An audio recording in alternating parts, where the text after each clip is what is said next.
நமஸ்காரம். நீடா கணேசன். 9715798626.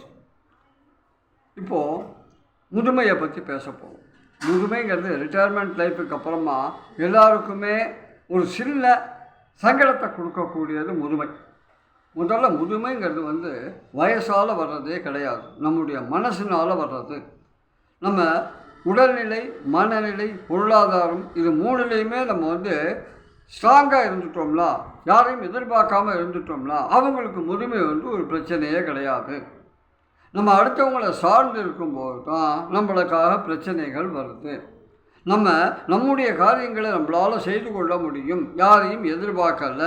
எனக்கு உடலளவிலையும் மனதளவிலையும் பொருளாதார நிலையிலும் நான் ஸ்ட்ராங்காக இருக்கேன், என்ன நான் காப்பாற்றிக்க முடியும் அப்படிங்கிறத நம்ம திரும்பி திரும்பி திரும்பி தினம் சொல்லிட்டு இருந்தோம்னு வைங்களேன், அதுவே நம்மளுடைய மனசில் ரிஜிஸ்டர் ஆகி நம்ம இளமையாக உணர ஆரம்பிச்சுக்குவோம்.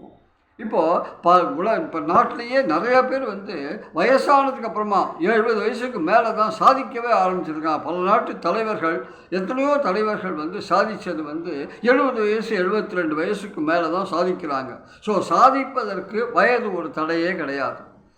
இப்போது நம்ம குடும்பத்துக்காகவும் கூட பிறந்தவங்களுக்காகவும் அதே நேரத்தில் நம்முடைய பெற்ற குழந்தைகளுக்காகவும் உழைச்சி நல்லபடியாக அவங்கள மேலே கொண்டு வந்துட்டு நம்ம ஓய்வில் இருக்கும் பொழுது நமக்கு திடீர்னு ஒரு பயம் வரும். நம்மளை எல்லாரும் நம்முடைய எதிர்காலம் எப்படி இருக்கும், நம்ம எதாவது கைவிட்டுருவாங்களோ, நம்மளுடைய உடல்நிலை இருக்கும்போது பாதிக்குமோ அப்படின்னு இந்த நடந்துக்குமாறு நினச்சிட்டு இருக்கும்போதே இந்த காம்ப்ளெக்ஸ், இன்ஃபீரியாரிட்டி காம்ப்ளெக்ஸ் மைண்டில் போய் ரிஜிஸ்டர் ஆகி நம்முடைய வயதை இயலாமையை வயதாக காமிச்சிருந்து நம்மளால் முடியும், முடிந்த வரையில் அவங்க கூட நம்ம சுற்றி இருக்கிறவர்கள் நம்ம வேலை செய்யும் போதும் ஸ்ட்ராங்காக இருக்கும்போதும் என்ன சொன்னாங்களோ அதை தான் இப்பயும் சொல்லுவாங்க. அதான் நம்முடைய நிலைமை. இது நம்ம சும்மா இருக்கிறதுனால நம்மளை அலட்சியமாக நினைக்கிறாங்க, நம்ம மரியாதை கொடுக்கல, நம்ம சொல்கிறத கேட்கல அப்படின்னு நம்மளுக்கு நாம்ளே தாழ்மையாக நினச்சிட்டு இருக்கோம். அந்த எண்ணங்களை மாற்றிடுறோம்.